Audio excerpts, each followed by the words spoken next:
So good morning, everybody. Let me start this exercise by thanking Helene for having invited me to take an active part in this exercise. Helene, I think I was really moved by what you said and what you wrote about the people that you invited to be up here on the panel, as well as other people, that these people have all played a certain role in your life to have helped you become what you are. That is a very personal statement. And of course, in our case, it relates to the early history of the European Society of International Law, which you helped to kind of bring to life. And I remember our time together with great fondness. And of course, another thing is quite moving to me. Burkhard Hess, let's say the director of the other department, was one of my first doctoral students in München. It just struck me this morning. I had a very sobering thought. I think once your pupils have become directors of Max Planck Institutes, that's probably should make you move to other, probably not always greener pastures. But this is, of course, very impressive and, depressive also at the same time. So congratulations to both of you for being where you are now. I thought that I would conduct this thing in the following way. I would ask the participants to very briefly introduce themselves, because I don't know whether you've already or studied the little CVs and the photographs that you've found in the program. So very briefly, and then maybe indicate on a scale of 0 to 10 what the relevance, or let's say the sex appeal of procedural matters was in their case. So just to give you an example, in my case between 0 and maybe 2, but not higher. And then thirdly, indicate or very briefly tell us whether there was in their professional life an occasion in which procedural questions sprang up as something very urgent, as something very problematic. So something, a personal take on procedure. So let's hope this works. I think most of the people have been prepared for this exercise. So let me start with Yas. Where is she? Yes. How about you? Good morning. Thank you very much. I would like to start by thanking Ellen. Thank you for inviting me to this conference, to this very important launch of your department. I'm extremely impressed with what I've seen. I know the devotion of your team to you and to this project. So my warmest wishes of great success, and I hope to be back and to witness this again and again. So thank you for inviting me. I'm delighted to be here. My name is Yas Banifatemi. I'm mostly a practitioner. I'm a partner at Sherman & Sterling Paris. My practice is exclusively international arbitration. I do both commercial and investor-state arbitration. I've been doing that for over 18 years now, and I'm also teaching. I teach at Paris 1. I was actually lucky enough to starting with Hélène at Paris 1 about 10 years ago, and I also teach at Yale Law School, commercial arbitration. And I've also been appointed as vice president of the International Court of Arbitration at the ICC in Paris, and I'm also a member of the LCIA Court of Arbitration in London. To answer your question, Judge Simma, the scale, I would say 10. 10. Right on. I think that procedure is not only extremely, it's appealing, actually. A lot of fundamental issues go through procedure. It's everywhere. In arbitration, perhaps more than any other field, it's everywhere. And that's one of the perhaps misconceptions about arbitration. It's not something that's very flexible with no rules. It's extremely rigid sometimes, and it's extremely procedural, and you can win and lose on rules of procedure. And it's everywhere from the beginning, from the appointment of the arbitrators in the composition of the tribunal to the very end, the rendering of the award. So I would say not only it's sometimes difficult, but it's also very appealing. So it would mostly be 10, absolutely. As to personal experience, I have so many. I have not thought about that one. I may be back on the last question. Thank you, Yas. So I continue in the alphabetical order. It just occurs to me that Professor Jean-Marc Sorel was supposed to be on that panel. He couldn't attend. So we have Hervé Ascensio. Of course, A goes first. But if you don't mind, I'll just keep you in the original order because otherwise I'll just get lost here. Professor Gabrielle Marceau, you have the floor. Thank you, Bruno. Can you hear me well? Yes. Oui. So I am counselor in Legal Affairs Division of the WTO, where I assist first instance panels in the WTO dispute settlement system. For 20 years, I was there when the system started and was founded, and lucky enough to contribute to its beginning. And I'm also a teaching professor at the University of Geneva. But I should have started in thanking Hélène, who is clearly a friend and a colleague, and who from the beginning, and I keep wonderful memories when she invited me during the years where she got this award from the Institut Universitaire de France, and invited me a few Fridays to go to Sorbonne to teach WTO. And thanks to you, if many people here contributed to who you are, you certainly contributed to who I am now. Your second question, Bruno, procedure, I would say that in the WTO treaty, procedure is probably 1 out of 10 as far as what is written. But through practice, after 20 years, it has raised sometimes up to, I would say, way above 5, and to some extent, the example I will give, up to 10% in the importance. Do you want me to explain? 10%, you mean up to 100%? Yeah, between 1 to 10 or 1 to 100%. Some procedural issues have become extremely important, in particular preliminary requests, jurisdictional ruling. And if you want me to give an example of when this was, maybe I'll give 2. Maybe 10 years ago, India challenged the EU-Turkey Customs Union and said that it had created illegal restrictions. And the EU wanted to join in. And there's no procedure for intervention in the WTO. And EU kept saying to India, sue me, and kept asking the panel, I must be sued because I'm responsible for the problem. And at the end, the answer was no, the procedure is too dramatic. Changing the rule to forcing a state to sue another one, but of course EU was invited to join as third party and make some comments. But another example that shows how important jurisdiction issues have become, there's absolutely nothing in the treaty about jurisdiction, but 3 years ago, EU, US, and Mexico sued China, who was maintaining export restrictions. And China was of the view that the complaint was too vague. The complainant had listed some 39 measures and a parallel list of some 60 complaints without saying which law, which measure is inconsistent with which provision. And the panel had to develop, for the first time, a complete procedure to have a separate preliminary hearing about that with written submissions, and of course it used experience of other institutions. And at the end, the first instance said part of what China says is correct, but it did say there's no injury because China knows what the complaint is, knows what the issue is all about.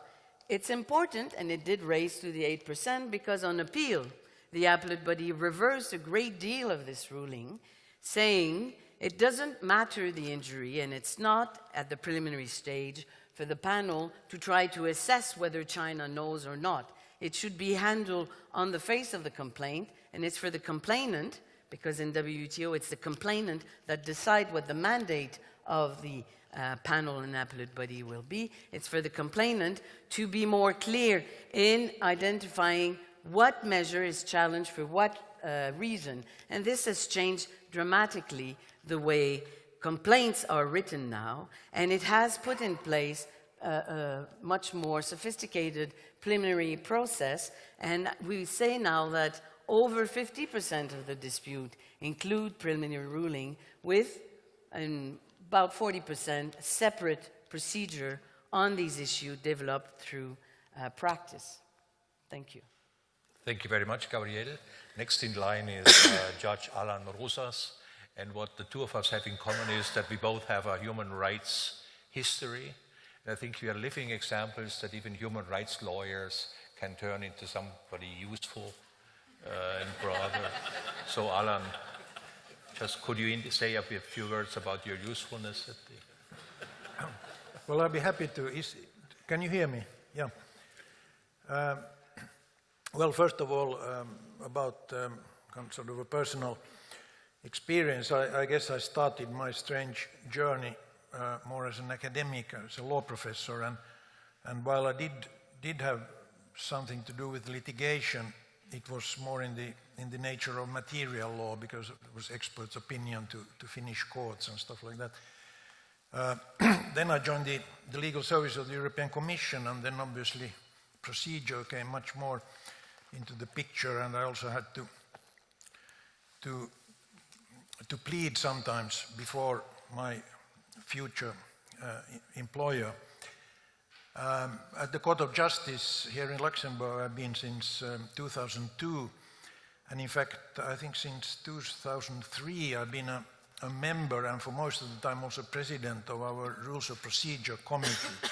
So I've really been sort of thinking about procedures a lot during the last years, not only as a day-to-day practical problem, but also how to improve and develop procedures. And 3 years ago almost, entered into force our new Rules of Procedure,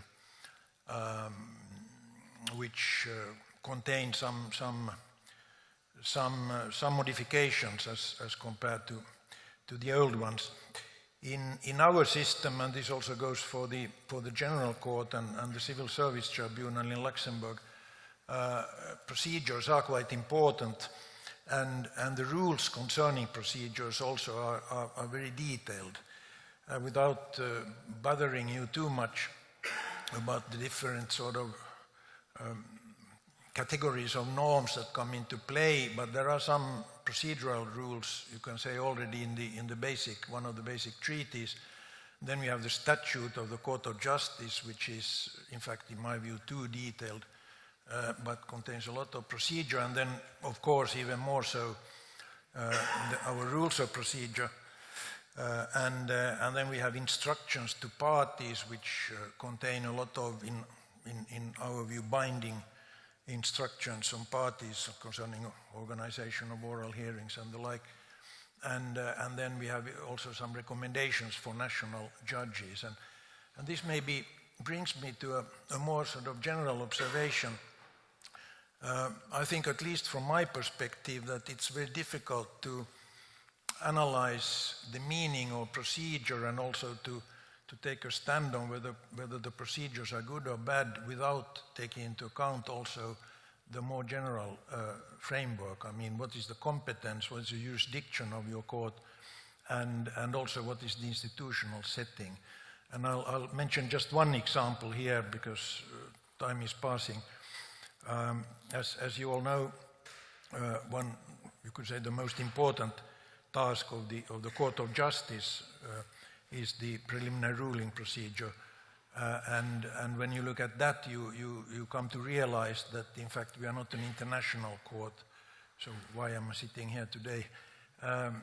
But we are part of a very special judicial system which consists, and the most important part of that are the national courts.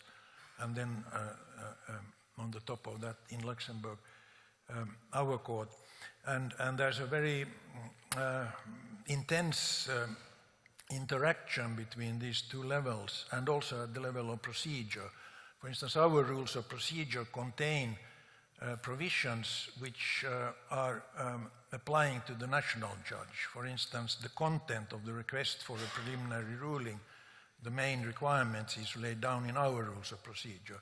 We also have rules on costs, and it's said that this belongs to the national judge.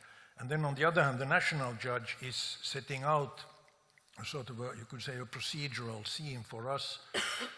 Not only he decides the questions to ask and how formulated. He also decides on the fact of the case. He decides on the interpretation of national law, which is binding on us. He decides who can appear before us, because according to our rules of procedure, it is the persons who appear in the national case, which, as it were, continues in Luxembourg, and then it goes back to the national judge, that determines who can appear before us. So there we are not then constrained by the normal rule, which applies more to the general court, that you have to be an advocate. But it can be also the man in the street who is not a lawyer, if that person is allowed to appear before the national judge in the particular case. Also the people who have right to be represented and to put forward observations is determined by the national procedure, and also the language of the case. If there's a Belgian case, it depends on whether it will be in Dutch or in French. Depends on what is the language of the case before the Belgian judge. Now, I'm just saying this to say that you can't look at all these procedural details without understanding what is the preliminary ruling procedure more generally. There's another question which is more horizontal, and I suppose is of interest to all courts all over the world, both national and international, and that's the importance of oral hearings and how to organize them and so on. But as time is flying, I'm just mentioning this now. I would be happy to come back, because we also have some new rules on that in our new rules of procedure. Thank you, Allan. Now it's Jean-Marc, Hervé, Ascensio. Actually, Professor Ascensio changed from another panel to here. So if you want to know more about him, that he is going to tell you himself, just look up at an earlier panel, right? It's a panel number... the third one, I think. No, okay. The second one. So no, all right, you have the floor. Thank you. So, of course, I can't stand for Jean-Marc Sorel, but I'm sure that you would be completely agree with me saying that we are very proud that Hélène became the co-director of the Max Planck Institute. She's one of our colleagues, but she's also our friend, and we are really proud and also a bit sad that she decided to join the Max Planck Institute. But from a procedural standpoint, she is still professor at Paris 1, only for some time. And in substance, we know that we will still have a close connection and we can work together. So it's really a pleasure for me to be here, and thank you for this kind of invitation. Concerning the topic, procedure, and the scale you mentioned, in my view, as an academic, because I'm not a practitioner or only in a very limited way, I would say 7.5. But it depends probably on which court and which tribunal we are speaking about, because I spent many years to study the procedure of the international criminal courts. And, well, it depends if you include the law on evidence or questions of jurisdiction and admissibility in procedure. But if you do that, it means that it is maybe more than 7.5, maybe 8 or 8.5. And moreover, in the context of this kind of jurisdiction, it's difficult to make a distinction between international and national procedure, because there is a continuity. To enforce an arrest warrant, for instance, there is a first stage before national courts, and thereafter another stage before international courts. So litigation is a continuum, and international litigation must be thought in a global context. So I don't know if you want me to develop these ideas, but I'm sure that... Maybe we can get back to that in the second round. Well, thank you very much. Ineta, just was it a week ago that we sat next to each other in Florence, so that's another procedural issue. You are traveling a lot, travel I think there's a agencies, tradition settling in economy me or business class. This is all right. You have the floor. Yes. Right. Well, I had a little reflection as I was coming from Strasbourg to Luxembourg, because I had one of the last meetings in the Strasbourg Court. It so happens that when you leave the European Court of Human Rights, if you have been one of the presidents of the chambers, you keep coming back, and that's an interesting procedure. It's a very interesting procedural question to finish up the cases that are in the middle. And I was reflecting on the way. I thought, what an elegant way of launching your work here, Helen, at the Institute. And another reflection I had was when I was doing my PhD in the beginning of 90s in Cambridge, there was this, in the Cambridge community of PhD students, there were these must-go places for parts of the research. And one must-go place was Max Planck Institute in Heidelberg, where I met Rüdiger at that time. And I was thinking, there is no question that with Allan in the house, one of the must-go places for the new generation of the PhD students will turn to be the Luxembourg Institute as well. So my best wishes, and I think indeed the Institute should be very happy and very proud to have you here. And thank you for the invitation. Yes, I'm coming to that scale. Well, I agree that it really would depend on the court and the procedure that we are talking about. I'm not sure whether I will surprise the audience by saying, actually, that as far as human rights law is concerned, and as far as the European Court of Human Rights is concerned, the procedure is of utmost importance. And I think that is another issue to really reflect why, in the human rights field, why for the court of 47 jurisdictions, I'm already sort of giving the hints, the procedure is extremely important. If you ask my very personal view, I must say as an academic before I became a judge for some strange reason, but I would not have been interested in the procedure. I really was not. And then as my career turned in these many strange ways, I'm still a judge, although now a kind of this continuity, I don't know from which angle you look, of Luxembourg Court back in the Constitutional Court of Latvia.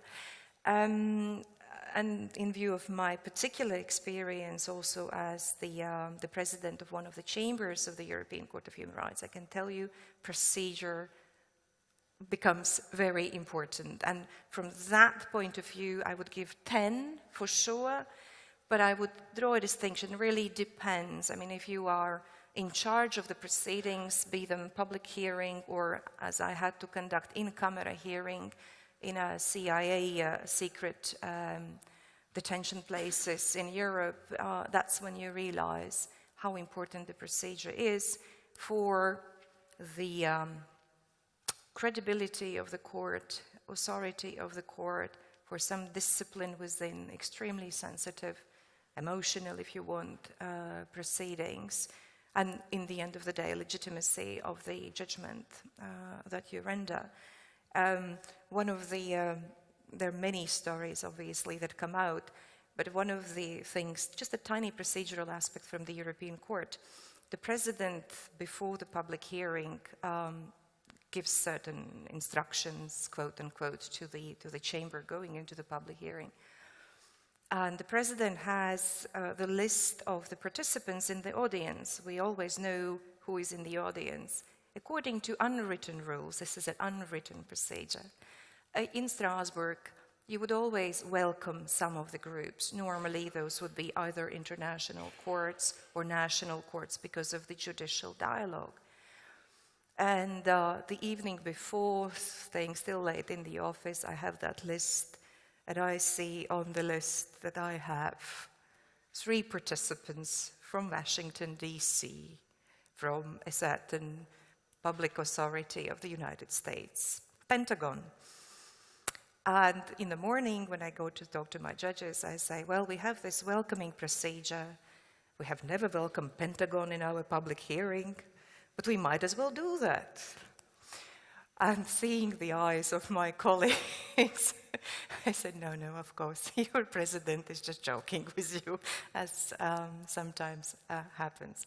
So there are these big issues and not so big issues, but I think we would discuss some of those more in the second round. Thank you, Ineta. Of course, you were a professor in... Still am, yeah. Or you are Still professor, and then you went to Strasbourg. Yeah, okay. yeah. All right. So just by way of introduction, I was a professor at the University of Munich. I'm still a professor at the University of Michigan, but on leave. I was a member of the International Law Commission. Then I changed to the International Court of Justice, which I left in 2012. And later in 2012, I became a member of the Iran-United States Claims Tribunal. Now, in my academic life, I was not interested, actually I detested, I hated questions of procedural law, and I think in my writings you wouldn't find a line on procedure, and if somebody came up and said, yes, you wrote something about that, it must have been written by an assistant of mine, having been a German professor, so okay. So when I joined the International Court of Justice, I found, of course, let's say, a system of rules that was almost a century old. I considered some of the rules as old-fashioned, as quite pompous, as really setting up limits that were not necessary.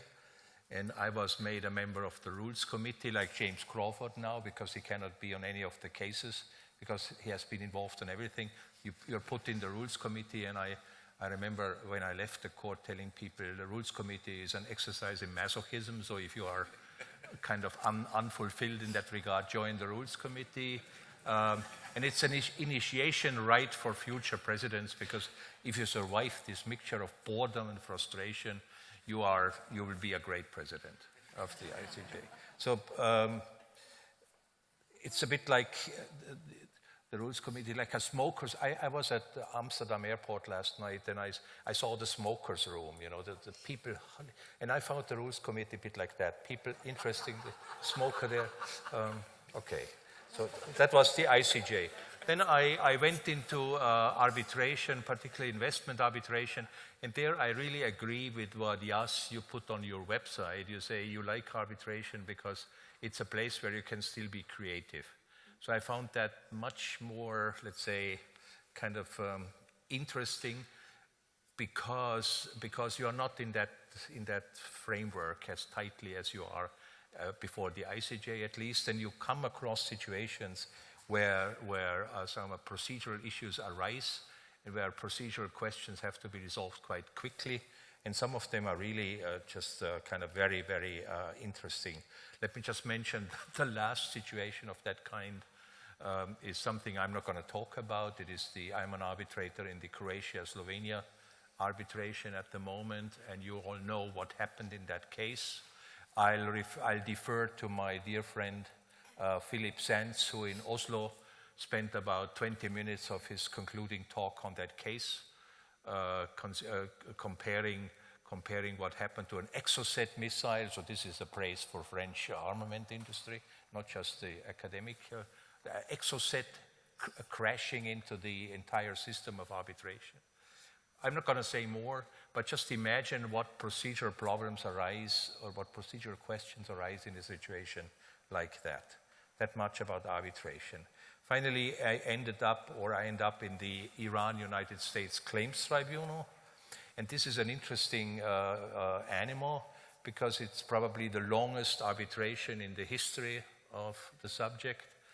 It is a body which is actually an ongoing exercise in an ancitral, according to ancitral rules, garnished with some leges specialis. And this arbitration has been going on now for 33 or 34 years. It's still happy and hopefully going on for many more years.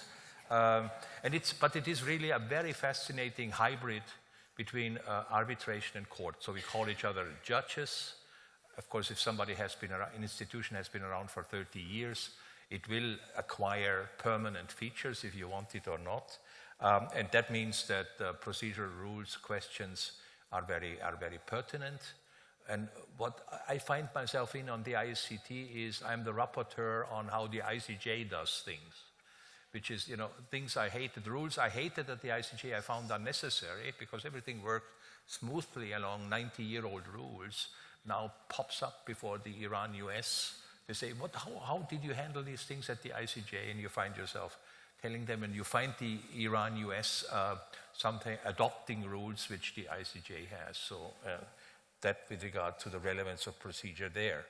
But what I want to mention at the end is, and that might be a subject, I think recently there has been a development in which the need for improvements of procedural rules, the development of new procedural rules, to me seems to be almost a lifesaver for an institution that some of us are involved in, that all of you know, namely investor-state arbitration. It suddenly finds itself, I don't know whether that's the case in all the countries you are from, but at least in Germany and probably also in France, in a situation where people say, what has grown more or less, you know, in a corner, nice and quiet, a cozy, let's say, institution for arbitrators and counsel, and suddenly the limelight is on that institution, Vattenfall, Philip Morris, and they say, what are we having here? You know, what is it? Is a private adjudication, greedy lawyers, even greedier arbitrators. What's going on there? And so you get, let's say, suggestions for improvement from all sides. And I think Hélène has already mentioned that the Institute will deal with these issues. TTP, TTIP, CETA, and all that stuff as early as the month after next.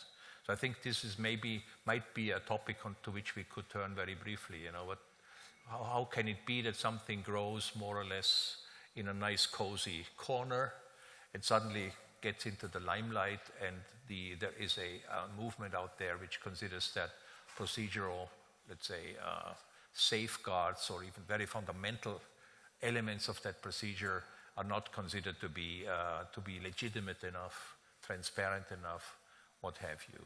So that might be just a suggestion on my part for another round. But I think, Yas, you owe us some more personal, let's say, maybe you could set in right here. With pleasure. It might be a link actually to the question you just asked. It's difficult to find an example because arbitration being confidential, that's one of the issues that people take with arbitration, but transparency is the other aspect of it. It's not easy to find examples that I can share with you, but this particular example I think will give you an idea of what we're talking about. This is about 10 years ago at the beginning of the case where we represented the majority shareholders of Yukos Oil Company against the Russian Federation. As you may or may not know, one of the issues that arose in the case was the jurisdiction of the tribunal, to the extent that we were claiming the breach of the Energy Charter Treaty. So we were basing the claim on that treaty, and that treaty has not been ratified by the Russian Federation, but has been signed. And there's a provision in the treaty that says that each signatory applies provisionally the treaty. So a lot of the jurisdictional issues revolved around the effect of provisional application on the treaty law. And we also had to look at Russian law and Russian international law in that respect. The difficulty was that in the case, the Russian Federation was essentially saying that they never wanted provisional application. Provisional application is something they don't know. And in the case, they were relying on the negotiation history of the treaty, and that was redacted. And we were the claimants, so the private investors not having access to the negotiating history of the treaty, so we had to take for granted what the Russian Federation was saying as to, well, state blank, blank, blank were against provisional application, and then drawing inferences from that blank included Russian Federation. So that was difficult for us. So it was really a question of level playing field and the fact that we just didn't know if the blank was indeed the Russian Federation. We asked access to the travaux préparatoires at the Secretariat, and we were refrained to some extent because, again, not being a state, we could not have procedural access to the treaty. And then what we did is that to the extent that one of the claimants was from the UK, we asked the UK government to help us in this difficult exercise. And what the UK did, and that's where you see that the UK is really principled, they wrote to the Secretariat, and this is a multilateral treaty, right? So they wrote to the Secretariat and they said, well, you should treat these investors as if this was the UK government. And from then on, we had access to the treaty negotiating history, and we could see for ourselves what those documents were. And when we had access to the same documents that was on the record in the arbitration, we could see that blank, blank, blank was Poland, Japan, Cyprus, some other countries, but actually Russian Federation was all along saying, and throughout the negotiation of the Energy Charter Treaty was saying, Russian Federation wants provisional application, Russian Federation practices provisional application. I have that in the treaty practice of Russia, so actually relying a lot on provisional application and not at all what we had heard so far. So this, it was a procedural matter. It was really a restriction for the claimants, the private investor, to the negotiation history of the treaty, and that was a turning point. Really having access to the treaty as a government really changed the face of the arbitration then, because in terms of credibility, it just showed, who's right and who's wrong. So that's an example, and it goes to transparency, and a lot of the discussions these days about the perceptions about the lack of legitimacy, the lack of trust, and so forth. One thing I would like to say, one of the main problems of investor-state arbitration is the misperceptions about investor-state arbitration and the cliché. And you would, I have examples of what you would read, profiting from injustice, that's an NGO writing about investor-state arbitration, not knowing anything, not having ever seen what an arbitration is about. So that I take issue with that, because you cannot criticize a process if you've not looked carefully at the process and to understand really what the process is about. So transparency, and I attended UNCITRAL meetings in New York while the rules on transparency were being discussed at UNCITRAL, and you could see that states were not that much in favor of transparency, because that can raise issues of regulation, that can raise issues that states are not comfortable simply to put on the public domain. So there was some reluctance, and the end result is what we have today. It's a very good result. It was a difficult result, and so we have rules of transparency which are adopted now in the EU treaty models, and new BITs are also adopting them. And so in those rules, actually, they contain, I think it's Article 5 of the transparency rules, actually, they allow the home state, so the state of the nationality of the investor, to intervene in order to provide a position on the meaning of the treaty. And that's very important, because again, when you're an investor, there's a level playing field issue where you necessarily don't know, because you've not been in the negotiation of the treaty, and the two states know. And the host state has the dual hat of being not only the state, but also a party to an arbitration that it wants to win. So you have to reestablish that balance, and that's a very important issue. So transparency works both ways. It works for the state and for the investor as well, and that's extremely important. There are other adjustments that I will be happy to address if there's appetite for that, but I really wanted to start with that, which is that the legitimacy trial that people are making for the investor-state arbitration is a bit unfair, because it's a system that works. It has shortcomings. Those shortcomings are addressed. And I think that just like any system, it's a self-regulated system that in time will improve and will adapt and will provide answers to those shortcomings. But you have to first determine what that particular shortcoming is before, and rather than just saying, oh, it's all bad, it has a fundamental lack of legitimacy, let's just throw the baby with the bathwater. I think that would be a real problem. So I'll stop there, but we'll be happy, depending on where we're going with the discussion, to pick it up again on the other shortcomings, or what I perceive to be the true shortcomings of investor-state arbitration. Yeah, let me just mention that actually my idea about this morning's program is that after some back and forth among us up here on the podium, I'd love to open the audience and ask for questions from the audience to some of us. But let me just start a second round. I think what I find fascinating as somebody coming from human rights, essentially, and moving into, let's say, arbitration, the judicial settlement arbitration, is the difference in the developments between, let's say, the position of the individual or the procedural rights, or let's say the issue, how far can an individual kind of claim, I won't speak of enforce his or her rights before a human rights treaty body, court, etc., and how does that relate to the position of the other individual, UCOS, some big oil company in the investment arbitration context?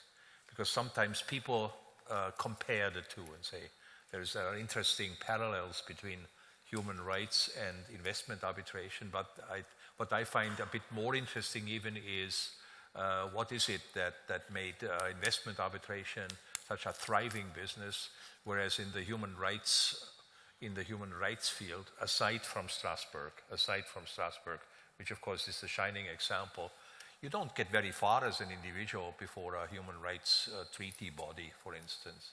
So any ideas about that on the part of the audience, like Allan? I mean, you've moved from one to the other. And of course, you pointed out in your introductory statement that in procedures before these two courts here, you have that fascinating mix or combination between the individual parties before domestic courts, I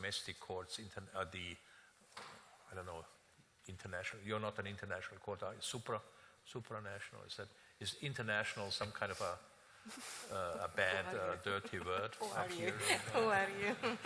So, no, I rather like the word. International, it doesn't, if you speak about international courts, I'm thinking about your former court, and obviously the criminal tribunals at The Hague as well, and at least some of the international arbitration. Of course, arbitration already is a little bit more a hybrid thing, partially. Personally, I wouldn't describe our court as an international court, at least not in that sense. But maybe it's better not to say what we are. It's easier to say what we are not, but I suppose that applies to the EU more generally. But on your human rights point, what came to my mind was this tendency that you can see today of a sort of a forum shopping, because obviously while we are saying, and we are repeating this all over the place, that we are not a human rights court, we are a generalized court which is dealing with a number of different things.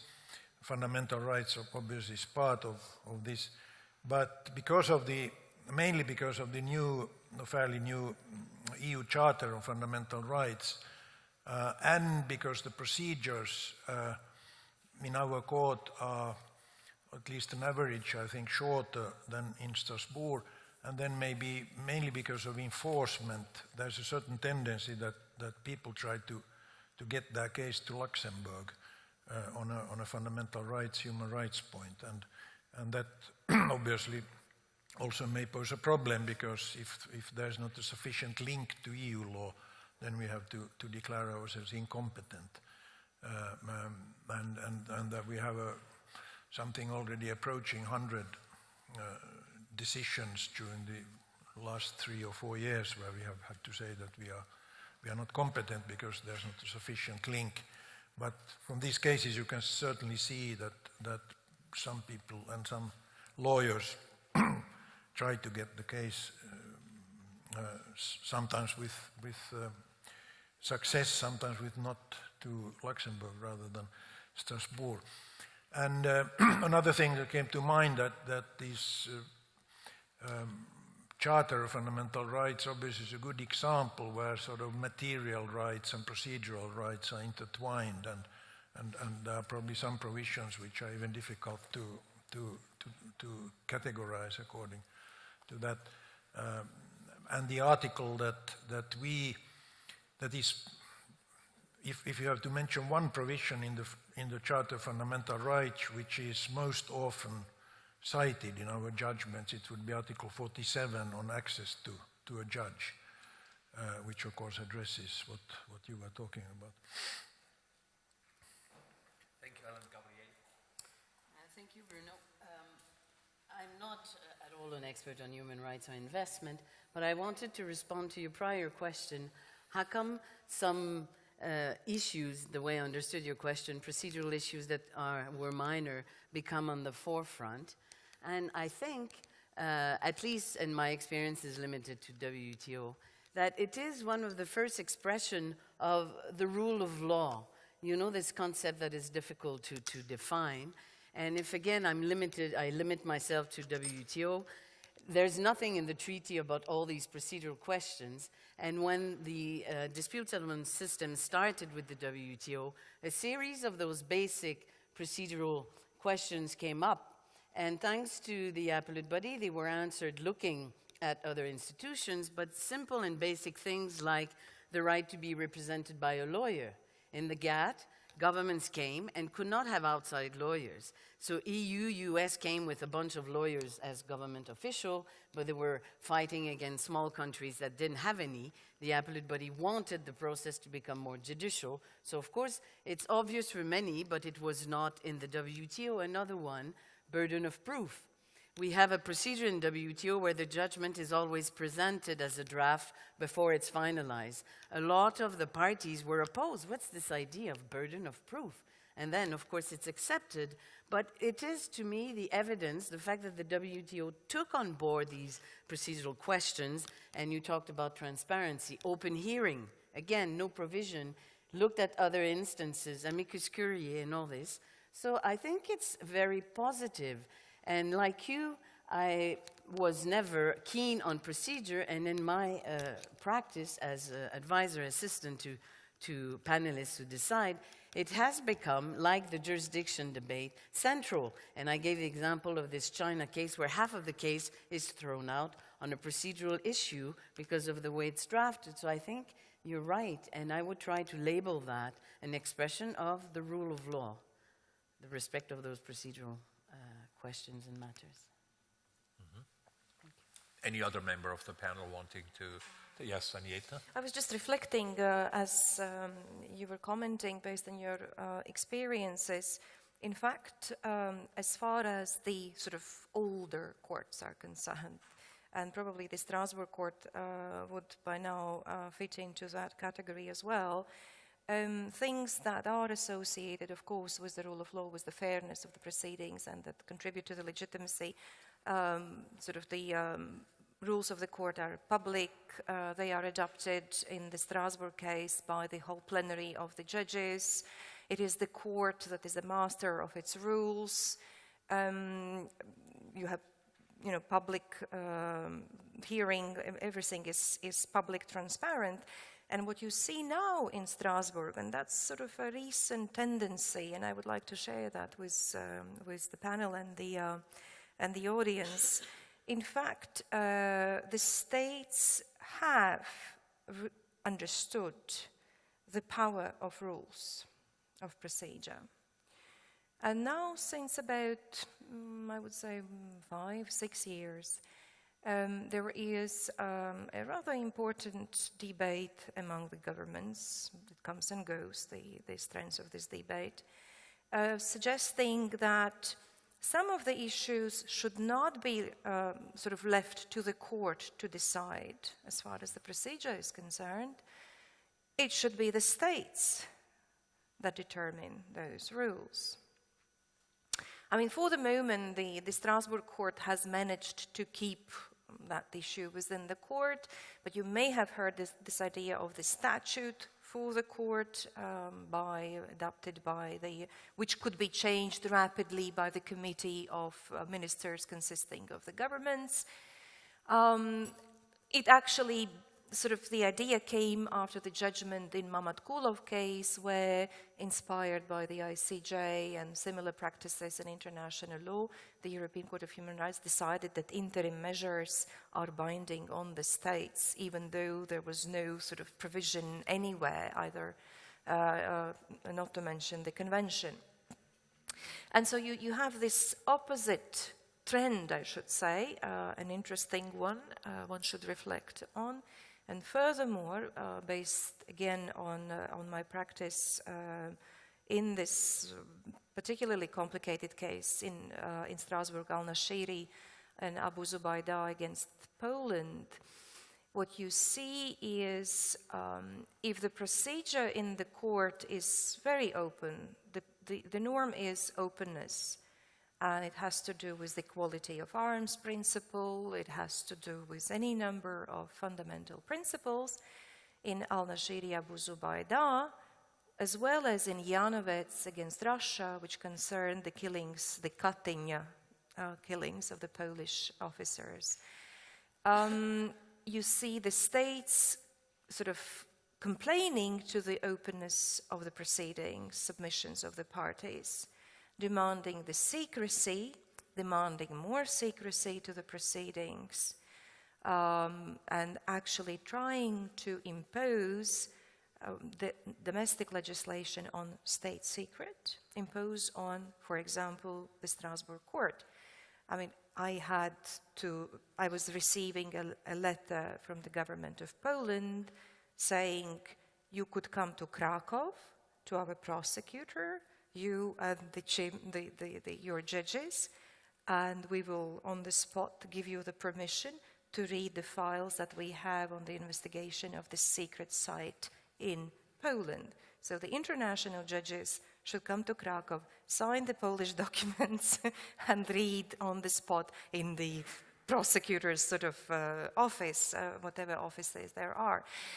And that, of course, was not accepted. It was against the public nature of our proceedings, while the court had, in Janovec's case, had actually come forward and had given indications in the judgment to the Russian Federation in which form the so-called secret archives of the KGB could be sort of provided to the court, or the gist of those archives could be provided to the court.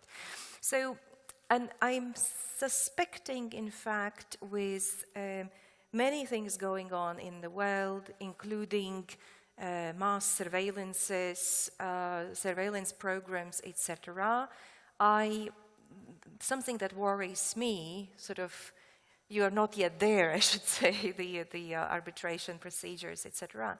But as far as certainly the European Court of Human Rights is, and I would not exclude the ICJ being hit by similar considerations, there is an opposite tendency to make things more secret, to make the procedures more secret and take them out of the power of the court, because first and foremost, it was about power, of course, of the judicial body. And it is then that the legitimacy arguments and all of the rest came in. Thank you, Ineta. Yes, Hervé? Yes, for an academic, what is a little bit disturbing with investment arbitration nowadays is that the disputes usually are very complex and there are many stakeholders. And the way the procedure is shaped necessarily limit the kind of parties who could litigate and the kind of legal questions that can be raised. And very interestingly, you mentioned two cases, Yukos and Philip Morris. But at the same time, the Yukos case was also a case before the European Court of Human Rights. And the Philip Morris case, well, Philip Morris convinced some states to begin a dispute before the WTO against Australia. So how is it possible to connect these different procedures? Of course, there are differences. How to explain the discrepancies? Is it only a question of substance or a question of procedure? For instance, in Yukos, in the Rentafor award, the arbitrators explained that they reached a different solution compared to the European Court of Human Rights because they didn't have access to the same evidence, and during cross-examination, new facts emerged. So it means that procedure may explain the differences, but is it completely right? So maybe we should focus more precisely on procedure to understand how substance is applied by these different tribunals. I'm not sure I'm completely clear, but this is a question of not only about forum shopping, but the general strategy of some litigants that try to use very different procedures, and at the same time, the general configuration of international litigation is not satisfactory because there's no general organization of a judicial system, and the right of thirds, in my view, is not very well addressed through technical tools like amicus curiae. This is a very limited tool to take into account the multiplicity of stakeholders in this kind of disputes. Hélène, have your people taken notes of the question of Professor Ascensio for future PhDs? Okay, fine, thank you. Okay, yes, I please. need to answer to this.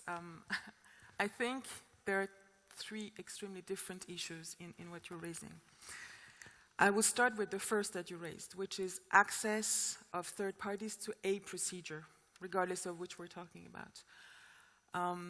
This was how the whole story started, which is, amicus curiae, civil society, NGOs, other states. The question is how you define who's a stakeholder and whether or not there is an interest to the outcome of that case. And investor-state arbitration is no different from international litigation, where a third party has to justify that it has an interest in the outcome of the proceeding in order to be able to intervene. And I don't think that more burden should be put on investor-state arbitration just because there's these preconceptions and misconceptions actually about rules of transparency. So adaptations have taken place.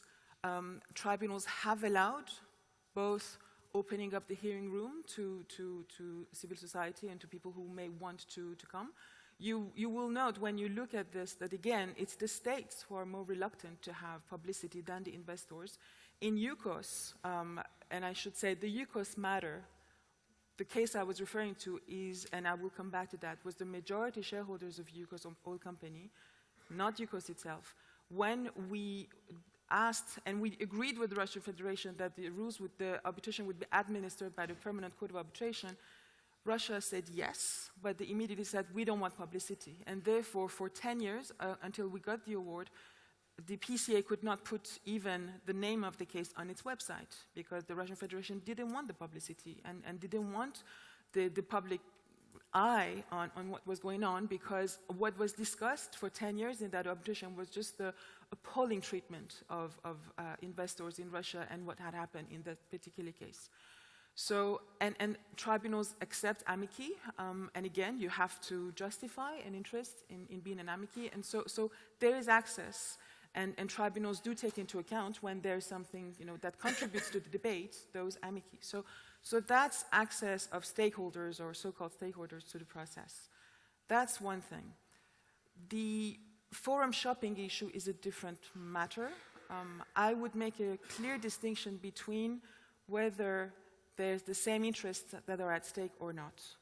So in the UCOS matter, and that's where I needed to respond, at least because this is a case I was involved in, the Energy Charter Treaty arbitration was brought by the majority shareholders on their own behalf.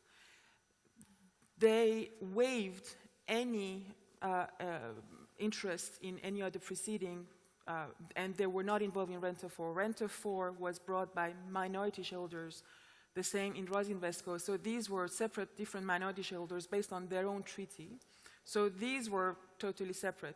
It's true that the same facts were at play, because what was discussed essentially was the destruction of UCOS and the expropriation of UCOS to the benefit of Rosneft and the Russian state.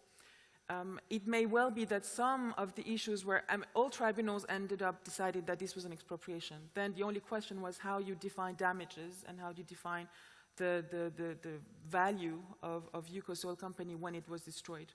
On that, it's true that it's not a question of strategy. It's simply a question of, the case was argued differently by different parties and different experts. There may be some discrepancy as to the value, but it's not that dramatic. And it's not that far apart in relation to the final outcome and the assessment by an international tribunal of the facts of that case. So the fact that a party has a right to bring a case on a particular basis is not forum shopping. And before the European Court of Human Rights, it was Yukos Oil Company itself, as a Russian company arguing expropriation and a number of other cases, other issues, but it was not the same. So the basis was different. Some of the facts that were discussed were different. The broadest probably was what discussed before our tribunal, which was not discussed before the European Court of Human Rights, which explains actually the difference in damages and difference in the valuation, because simply what was discussed was not the same. It was not the same issues. So Yukos Oil Company as a Russian company before the European Court of Human Rights is one thing. The majority shareholders bringing their own claim is different. There is no discrepancy there. Now, that's the second point I wanted to make. The real issue, and I'll try not to be too long, is the forum shopping, what you call forum shopping. I agree, that's one of the real shortcomings of the process, because some, and thank God it's not the majority of investors, some investors are abusing the system. And those are the investors who have the same interest, bringing different claims in multiple fora, where it's the same facts against the same state for the benefit of the same investors. It's the same investors in one chain of companies. So you have the controlling shareholder under one treaty, a company underneath based on another treaty, and the local company, again, based on another treaty. So a case, and I'm involved in a number of cases involving Egypt right now. Egypt is facing the same facts, the same controlling investors in different cases. And that's unfair. That's what Egypt didn't accept when it entered into those BITs, and that's the abuse of process. So that's a shortcoming that we need to address. But that should be clearly distinguished from the case where it's not the same interest, because then you have a right to bring a claim. That's very different. So I think it's important to make that distinction, because again, if you confuse them, then it creates the perception and the misperceptions about whether or not the process is legitimate or trustworthy, I think. Thank Sorry, you. I was a bit long. Ineta wanted to add something. One sentence, in fact. Indeed, as far as it's correct, and I agree with the way you draw the distinction. But furthermore, as far as the Strasbourg Court is concerned, there is a very long tradition, in fact, to watch out where, in what other judicial or quasi-judicial forums the issue might be litigated. There is a tradition, there is a culture to do that, a legal culture within the court, and that stems from the fact that in terms of admissibility, if anything, if the issue has been dealt with by another international dispute settlement body, then the court does not take that issue. So that's where the tradition comes from. And in the case of Yukos, the Chamber 1 dealing with the case was very much aware of what was going on elsewhere. So that is, but it's sort of one court and one court's tradition. I think what one could discuss, I mean, whether there shouldn't be, this mutual sort of respect and kind of attention to what is going on elsewhere. Thank you, Ineta. Before moving on to the next question, just two very short observations with regard to transparency of hearings, etc. At the other extreme, you would find NAFTA, right, where at least the United States and Canada are keen on making everything public. And I remember chairing a NAFTA tribunal in a hearing of 2 weeks, and the entire 2 weeks hearing was live streamed.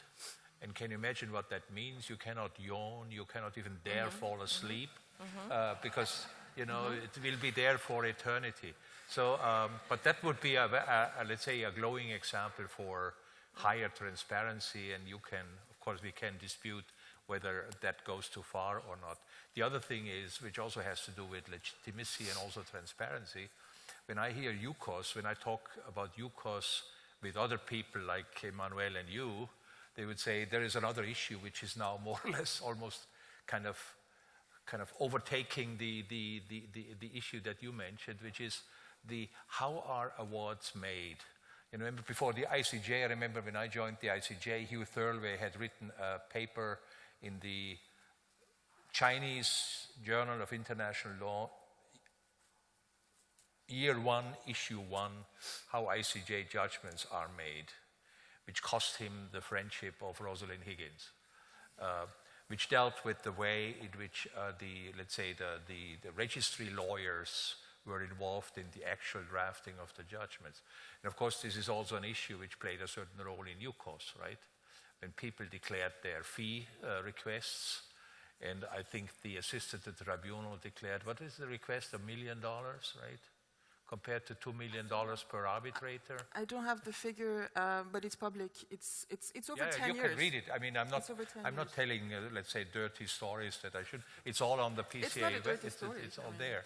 So the question: who writes an award, and to what degree is the involvement of assistants? And of course, there you can divide. It's assistants that are appointed by the tribunal, or assistants that are more or less private, let's say invisible minions to the president of a tribunal. To what degree is the involvement of these people legitimate? From where on does it become problematic? So, but this is probably an intrusion into another panel. But maybe you could take up that issue, because I think it's a very interesting issue, really. If I may, and I really don't mean to monopolize I don't mean to monopolize the floor. I need to correct one thing, or to clarify for the audience what we're talking about. This is an annulment request by the Russian Federation in relation to the award that was rendered against it. One of the grounds, and as you may know, under Dutch law, because the seat of the arbitration was the Hague, so it's under Dutch law. One of the grounds to seek an annulment is the composition of the tribunal. It's the same in French law and some other laws as well. And not having anything to say about the composition of the tribunal, this being an extremely high caliber, beyond any reproach tribunal, the Russian Federation has attacked the secretary to the tribunal and attempted to seek annulment based on the fact that the secretary took over the decision-making in the process because he had just too many hours helping the tribunal. Now, whatever we say about it, it's an ongoing case. The annulment is ongoing before the Dutch court, so I will not discuss it.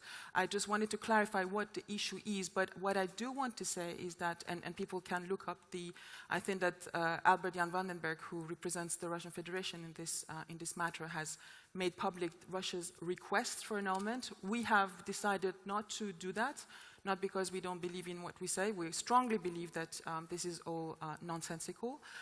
But we want the Dutch courts to be those who will make the decision and not the public, because there's something before the Dutch courts. But in any event, it's important to bear in mind that what we're talking about is 10 years of process, of proceeding.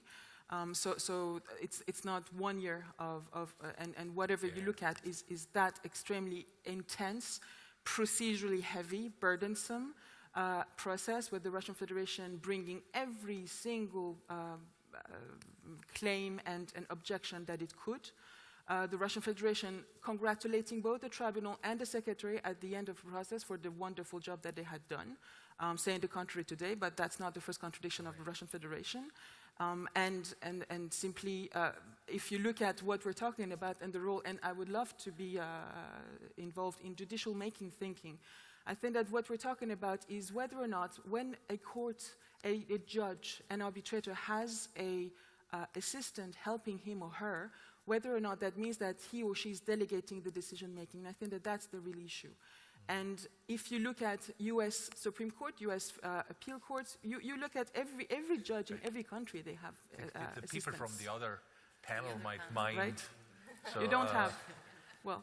but what I find fascinating is, you know, like a normal person would say, assistants doing the drafting, interesting, etc., etc., and then you demonstrate how this is translated into an issue of procedure, namely the composition of the tribunal. I think that's a fine example of how you can couch problems in different ways, more substantive, more anecdotal, more sociological, and then procedural. But let me move on to the next round. It would be the question, in your practice, have you made the experience, or have you encountered or been part of clash. I mean, in these tribunals, there is no actual clash. It's all very polite, etc. But some kind of an encounter of different legal cultures, particularly in the, let's say, common law trained members meeting, hitting, slugging out things with, let's say, civil law backgrounds. Let me just, this was, in my experience, the only occasion at which, before the ICJ, that the different, let's say, histories or educations of judges played a role was procedural law. So maybe if you could make an observation on, with regard to procedure, has it happened that evidence, etc., that the two cultures kind of had a problem with each other? I just go this way. Ineta? Well, evidently, those of you maybe who have read the judgments in Al-Nashiri and Abu Zubaydah will see that it lies heavily on evidence and actually the question of standard of proof. And there it was Chamber 4 that delivered the judgment, where in Chamber 4, among the judges, you had some with the civil law background, I would even say with very normative, very sort of post-Soviet background, and the common law background. And there, as far as standard of evidence is concerned, in such cases, it was Article 3 case. So, and with the fact that at that moment yet, it was before President Obama announced that the CIA reports will be disclosed. That announcement came after we published the judgments. We had a very hard time to get any evidence. And the reason, in fact, we decided to hold, which was the first time, I think, in the history, a chamber decided to hold an in-camera hearing. What? In-camera. That means we invited the experts, the witnesses, agreeing on the procedure with the parties, with the lawyers, with the respondent government. That was precisely because of the clash between the judges, putting different understanding on the standard of evidence for to arrive eventually, which we did, to the conclusion that not only there was a procedural violation of Article 3 of the Convention, meaning lack of effective investigation, but also a substantive violation, and that's, the standard of proof. And there you could see, and this, I mean, now when you will probably read these judgments, you will understand what is behind it, but that was because the common law judges were particularly sensitive to how we get to the evidence, how do we get to where we need it. And I must say, I personally, having gone through all that procedure, it was an extremely time-consuming case, extremely difficult because there are things that are not written in the rules of the court. The only thing that is written is the president who decides of the chamber. There's too many decisions for my liking, actually. But with the benefit of hindsight, I'm very pleased that the chamber had that composition, the common law, the civil law, because that altogether contributed to the judgments that I'm personally very proud of. Thank you, Ineta. Allan, I have a special take on you, because of course there is civil law versus common law also in your court, but one little side thing which always interested me very much. I've heard, and apparently this is the case, that in your internal deliberations there is no translation. It is all done in French. So how was your French when you became a member of the court? How does this work in practice? Because I can imagine that particularly judges, I don't know how many you have from a common law background, probably not that many. But I guess their French is probably less, let's say, perfect than the ones of a French judge or the Belgian judge. How does that work in practice if you have people in there whose French is basic, and then you deal with all these terribly complicated and boring European community law issues? Well, first of all, they're not boring at all. Secondly, well, this is anecdote, but when I came not to Luxembourg but to Brussels, and people asked me after the first year, what do you feel about your new job at the legal service? I said, well, it's on issues I don't know anything about, and in a language I don't understand, but otherwise it's fine. On the other hand, that sort of school made me at least understand some French. So personally, I don't think it was a problem. And I would say today it's not a major problem. I mean, of course, our language skills are different if you have French as a mother tongue, or if you come from the Finnish forest somewhere far away. I think, I mean, more generally, of course, we have a lot of both financial and practical problems with the language regime and 24 languages and so on. But if I think about the main problems facing our court, I wouldn't pick the language regime. But if you allow, I would maybe also make one comment on your question, where have I come, or we have come across this common law, continental law sort of divide in procedural issues. And I think I could mention many examples, but I can't take too much of the time. But just to mention one example, when I came to the court almost 14 years ago, almost the only one who asked questions in the oral hearings was David Edward from the UK. And I'm afraid I sort of joined him and was looked at with astonishment by some of my colleagues who thought that why is this guy prolonging this ordeal? But that has changed.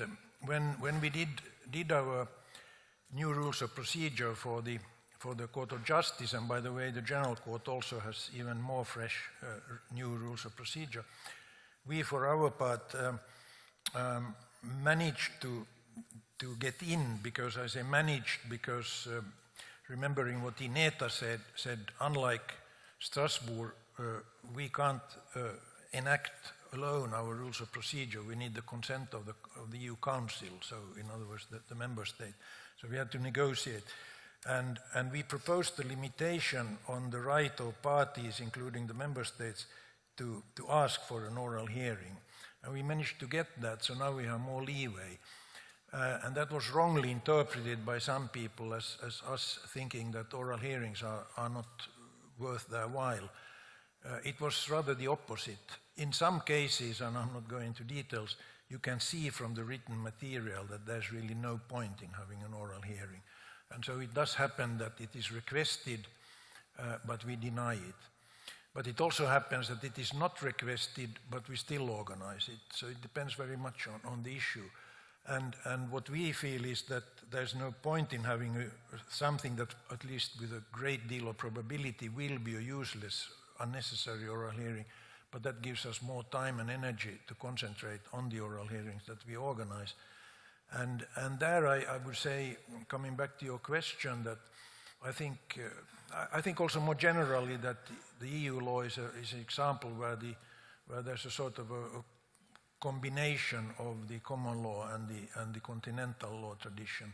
There are many aspects still which are very much continental, also like the system of advocate general and so on.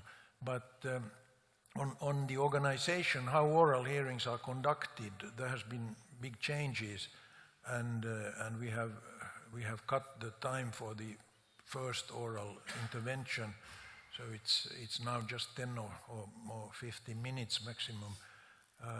But then you can say that the oral hearing starts after these first interventions. And now when you look at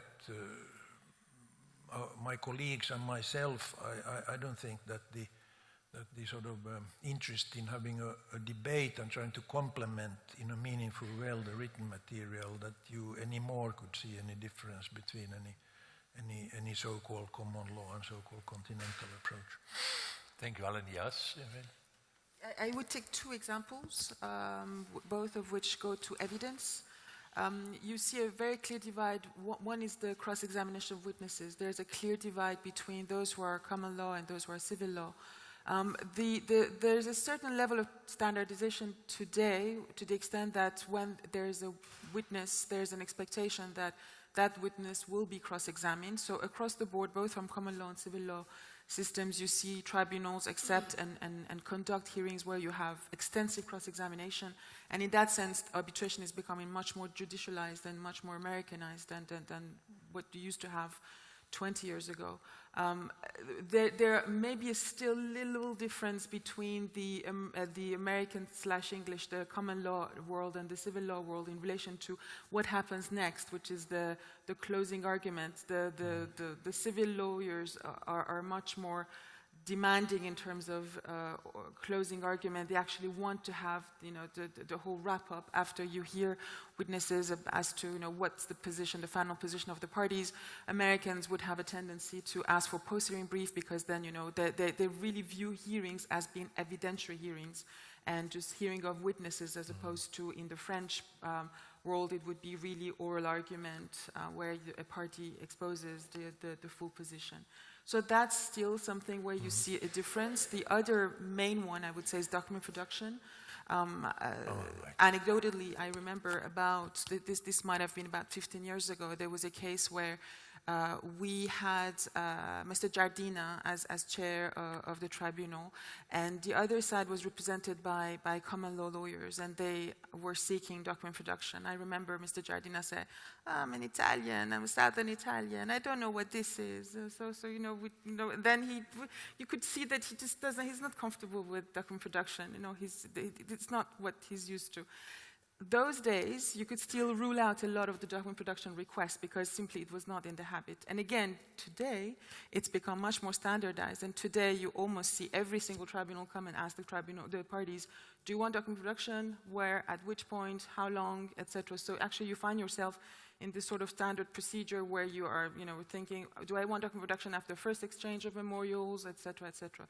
So that's where you see, again, the Americanization or common lawization of arbitration taking over a little. You still have these personal, subjective approach. So a civil law lawyer may be a bit more restrictive on document production, but again, this is evolving, and arbitration is really moving along this trend. Gabrielle? Thank you. I'll take also the example of cross-examination, because I think in the WTO there has been quite an evolution.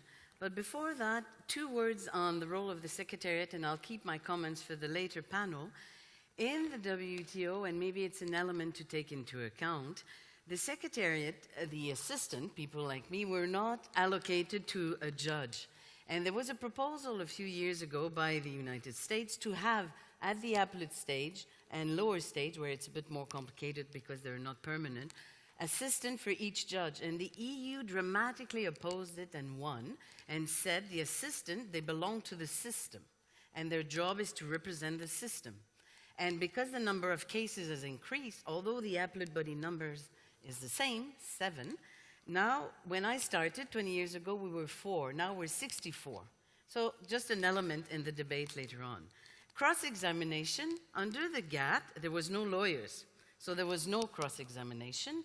And most questions came from what we call the bench. I don't want to insult anyone who doesn't believe that WTO is quasi-judicial. But what was interesting is that the first years, with the new lawyers that came in, a lot of questions from the parties.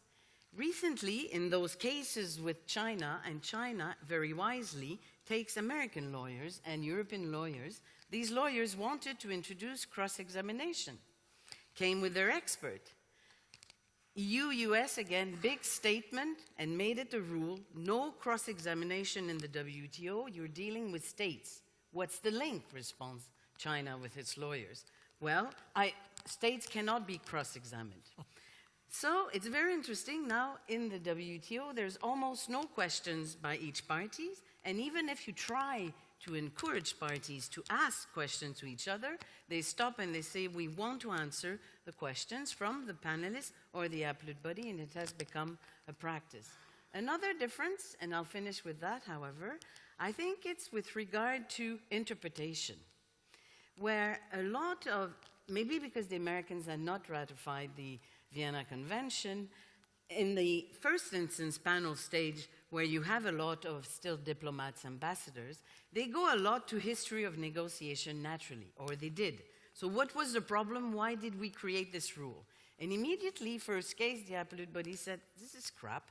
The rule is what is written, what was the intention maybe of the negotiators, but it's 31 of the Vienna Convention. So this is a difference. Now, of course, the appellate body is dictating the path, but you did have a lot of resistance, and also the view vis-à-vis dissenting opinions. And still today, the Americans will tell you dissenting opinions are healthy. And we hear that in the selection of judge, one of the questions that the common law and Americans ask before nominating appellate body members is, what do you think of dissenting opinion? Are you able to dissent?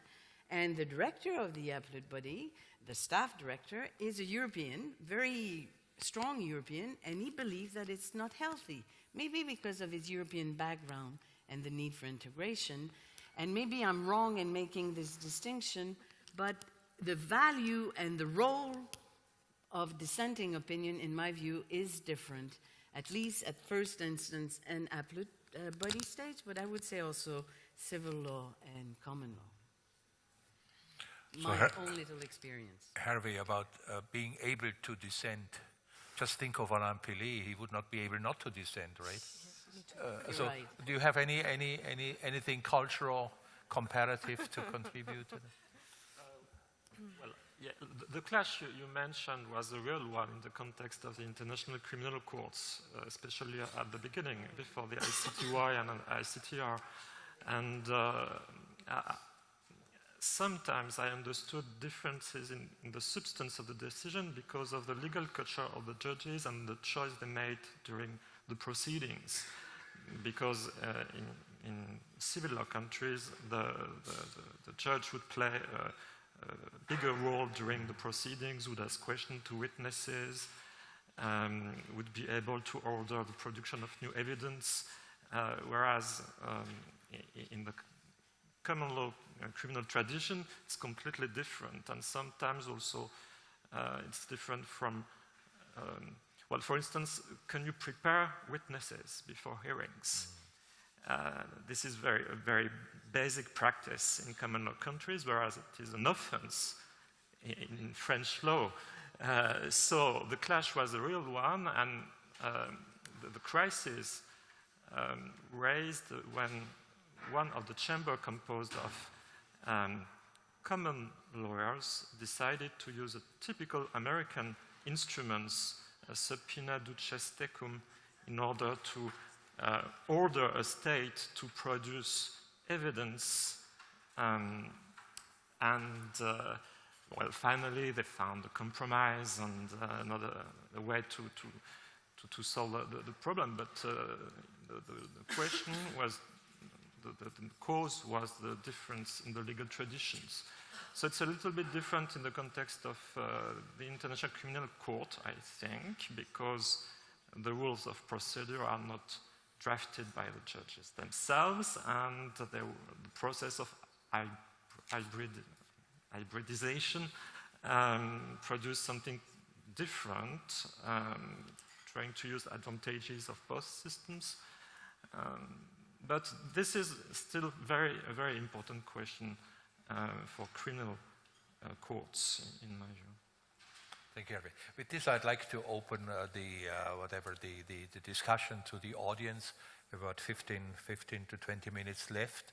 So if you take the floor, would you please indicate whether your question is directed at one particular member of the panel or to all of them, and keep the questions brief if possible. So the floor is open to the audience. Sorry? Or comment, or whatever you have to say, yes.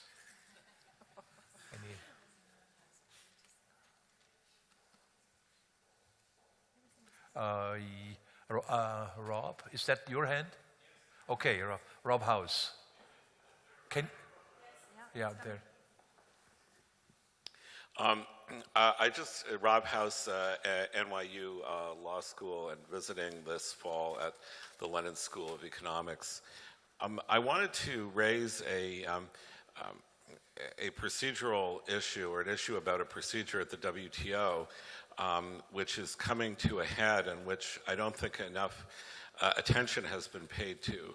So in WTO dispute settlement, there's a process where after the panel and the appellate body have made a decision and an order, it's possible for parties to revert to them to determine whether the losing party in the original proceedings has done what is necessary to comply with the ruling. What has happened in a recent case, the Tuna Dolphin case, and it's not the first time, is that this procedure has been, in effect, abused in order to reopen many issues that actually are essentially res judicata, rather than simply to focus on the issue of whether the losing party's actions comply with the original ruling. And depending upon what happens when the appellate body decides this matter, which it says it will do by the end of November, we may have a situation in the WTO where this very narrow kind of procedure with respect to compliance is used by parties to endlessly relitigate the original dispute in order to get a result that they would consider more satisfactory. So this is definitely a case to watch. I think in the long term it will have a major impact on the efficiency and fairness of the WTO dispute settlement system, and it does raise again the question of res judicata in a very pointed way. So that's just a comment. I don't necessarily. Gabrielle, that's probably directed at you more than. I'll be very brief because I was the legal officer on the dispute of tuna, so I cannot say much. But just for people to understand, in the WTO, it's the complainant who initiates the process and decides whether it wants answers on some issues, and there is indeed a risk that something is relitigated, but I think already the appellate body has said once a statement by us has been made on a factual or legal issue, don't come back. Already Malaysia in the shrimp case tried to come back. Now, if this panel did come back on issues that were decided, this should come out clearly in the appellate body stage. One element that is beautiful, I think, of the WTO that is unique is that after the judgment is issued, first instance and appeal, the judges remain seized of the matter until the winning party declares full satisfaction. And it's not only in the hand of the parties, it goes to the entire membership who can ask questions to the losing country. What have you done? So it's what we call multilateral surveillance. And this is part of this sort of institutional aspect that is included in the proposal of the EU to have a WTO-style investment court system. We were told it's both this institutional secretariat and this multilateral surveillance, where the disputes, especially institutional ones, are not limited to the parties, but belong to the system and all members. Thank you. Another question? Yes, please. I don't know whether you should indicate your name for some record or not. Thank you. My name is Gabrielle Marceau. I'm a senior research fellow at Ellen's department here at the Institute. And my question is mainly addressed to Yas Banifatemi. So you mentioned the transparency issue in investor-state arbitration, and in particular the intervention and possibility for a home state to intervene according to the new UNCITRAL transparency rules. But my question is, how do you perceive so we know that one of the main features of international arbitration is the depolitization of investor-state disputes. So how do you perceive the risk of a repoliticization of the dispute because the home state can intervene in the procedure?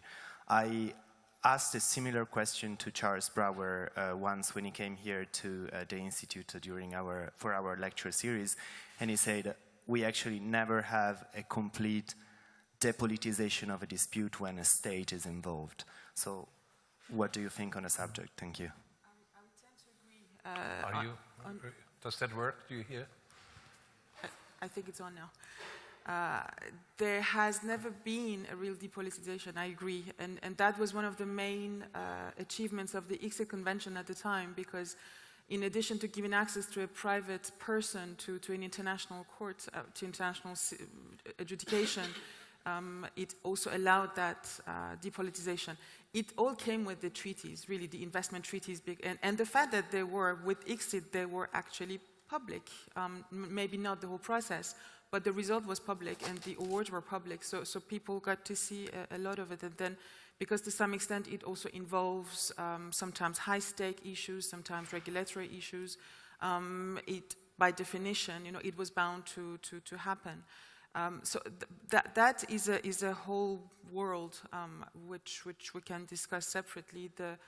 The point that you raised about the intervention of the home state, that's also a very important one. I think some have said that the danger of this new rule is that you may have, you may go back to diplomatic protection, and really make it state to state. You in a way had it also in relation, the cases are limited, but you also had it in the state-to-state arbitration in the investment treaties where the state could actually in a way take position in relation to an investor-state arbitration. I think that what the rules, the ancestral rules have tried to do is to limit it to interpretation issues, and that maybe is not too bad of an idea. The difficulty, and we'll see what practice brings, is whether or not then it becomes, under the Vienna Convention, becomes a compulsory interpretation of the treaty. That's another matter. But to take an anecdotal example, this is a case in which I was involved as well. The very first case involving umbrella clauses, that was SGS, a Swiss company, against Pakistan. And in that case, SGS, we were representing SGS, we made the argument that an umbrella clause essentially allows it's a substantive protection, it's not a jurisdictional ground, and it allows the investor to raise the liability of the state for a breach of an international obligation under the treaty. So that was you're familiar with that, I won't go through the debate. But when the decision was rendered, Switzerland wrote to ICSID, and the letter is public, it was published in ILM. Switzerland took the position saying the tribunal deciding that umbrella clauses don't have an international law effect is appalling. This is not what we meant. When we signed this treaty with Pakistan, we had the intention that this actually is an international obligation, and the breach of that obligation can raise the international obligation of the other state. Had the tribunal asked us, we, Switzerland, would have said what we thought when we signed that treaty, right? So, and that was an interesting point, because then the home state, not having had the position to take a position during the arbitration, was saying the result is wrong in terms of the interpretation of that provision in that particular treaty. So the rule, as introduced by the ancestral transparency rules and convention now, may help. And again, it's also a question of level playing field. Remember my example in the UCOS matter, where we just didn't know what had happened between the states in relation to the negotiating history. So because it will be at the state-to-state level, then the tribunal will have maybe a more accurate understanding of what the negotiation was and what the intention was when you look for intention of the parties at the time of negotiation. So I think that it's a welcome evolution when it goes to the interpretation of the treaty, because again, the states themselves are in a position to say what that treaty means in their intention. It's interesting what you say about the level playing field, because I think it could also work in the other direction. For instance, in NAFTA, again, my little experience of NAFTA, because that rule might create the impression, a homely impression, that it's a healthy return or a healthy part of diplomatic protection, the home state coming to the help of its investor, etc. In NAFTA, you have these institutions of, let's say, that the parties can agree on the interpretation, and there is that famous note of interpretation of what free and equitable treatment is.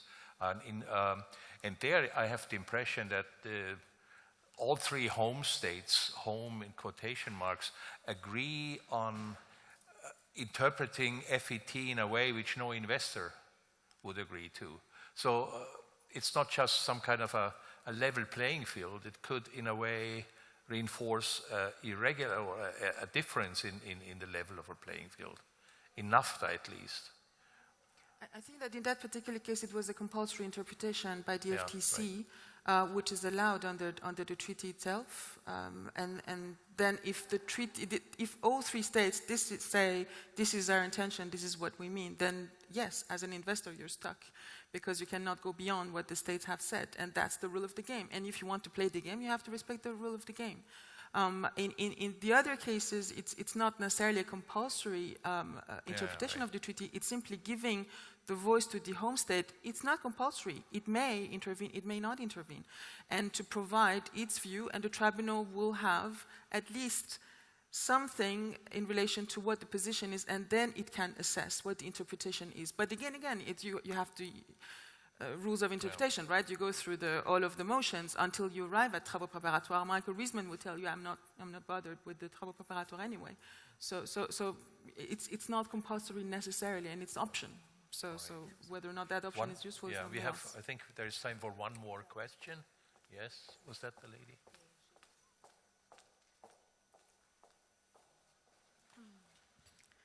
Hi. Martina Papadaki. I'm a scientific guest here at Max Planck Institute and PhD candidate in Athens. I have a general question, both in terms of addressing the whole panel, and in terms of substance.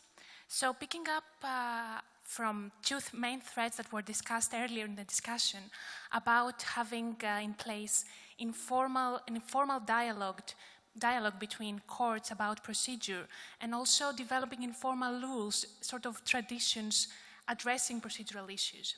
How can this be formalized, and how can this play out in the interaction between courts? And I'm talking mainly about issues of parallel proceedings and issues about forum shopping. And also there was an article by you, Professor Simma, in 2009 in the European Journal of International Law about the committee, which said that there might be an emerging principle of committee in international law between tribunals. For example, taking as an example the Max Planck case. So I'm wondering, can there be principles overarching, sort of regulating the interaction between courts? Can it be formalized? Is it necessarily at the level of principles? So that would be the question. Very quick replies to this simple question. And who wants to go first? I can start. Yes, Gabrielle. Quickly, again, I mentioned in the WTO because there was almost nothing. Everything evolved through informal rules and then guidelines. And now we have almost standard working procedure. And this is for WTO disputes, first instance, second instance. And the standard rules now run 10 pages. Well, there was nothing. Now, in forum shopping, just the occasion, last month, the appellate body, in the context of a regional dispute where parties had agreed to do something that is otherwise illegal in the WTO, one of the parties to the regional agreement sues the other one in the WTO. The parties in the regional trade agreement say, well, you agreed to that in the regional agreement, 41 of the Vienna Convention. It's an inter se agreement. You cannot go to the WTO, you violate good faith. And the appellate body will answer, the right of dispute in WTO is automatic, it's sacred. If you want to put an end to this, first, you cannot do it in a regional trade agreement. It should be done in the WTO. Second, I'm not even sure it could be done because it's almost inherent to the system. So it won't help the sort of thing you're talking about forum shopping, because, I mean, I may be wrong, and of course I'm speaking in my personal capacity, but the appellate body seems to be saying that the right to initiate dispute in WTO, and you know that interest in legal interest, economic interest is considered presumed. You can sue even if you don't trade. I doubt that it's going to be easy to give any weight to agreement to avoid forum shopping, since they almost said that all these regional clauses won't be a limit to the right to sue in the WTO. Maybe it's wrong, but... I can do that. No, I think you're right that in a way there is a lot of jealousy. It has always been there on the part of all of the international organizations, various monitoring, judicial, quasi-judicial. So there is a lot of jealousy, there is a lot of, keeping things to oneself. If you want, it is probably about the need to some extent justify the existence and et cetera, et cetera. That is there, but what we see also over, I think at least, I came to the Strasbourg Court in 2005, and I have a feeling, so when I left about a year ago, and I have a feeling over that time that I have seen the emergence, and the academic writings are very helpful in that respect as well, and different sort of gatherings. I've seen the emergence of this realization that we need to talk about the culture of mutual respect through the judicial dialogue, or even broader. There have been elements of dialogue, notably between the two of us, and also between the ICJ and the closest sort of international courts. It's been a very useful tool. It is not a formal, it's informal tool, but I have quite a lot of I think we need it. There is no question about it. The issue of judicial dialogue should go ahead. Then I would say the next thing is also culture of how we, judicial culture in a sense, in a very particular sense, how, for example, we address each other through our decisions and judgments, or how do, in Strasbourg context, it's been always very important, how do you take into account the judgments of the constitutional courts, or the Luxembourg Court, or the ICJ? So in Strasbourg, this idea of there has to be a certain culture about it has also emerged, and I think is in the process of reflection. So yes, there is a lot of jealousy, as I call it. That is not very helpful. I think there should be this idea of dialogue among the various adjudicative bodies, institutions, should grow bigger and should actually be promoted and helped also by the academic writings. Notably, I see from your work, you're interested in that. For reasons of lack of time, I prefer to discuss jealousy with you in private. I think we have come to the end of a long sitting up here, which I hope you have found as interesting as I have. Now, at the beginning, there was there was mentioning of a happy fusion of German and French ambiance and culture. So let's see what impact this has on the quality of the food we are going to get. Well, thank you for your attention. Thank you.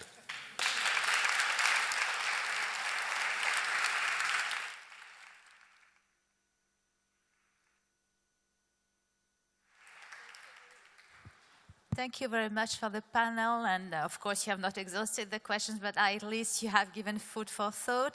The lunch is at the 4th floor, so you will have several lifts. You can follow all the researchers. They will show you the way, so please enjoy the lunch, and we are going to fix the heating issue during this time. I'm very sorry that the weather is so cold. We have done our best to have another weather, but unfortunately it's the only point on which we didn't absolutely know.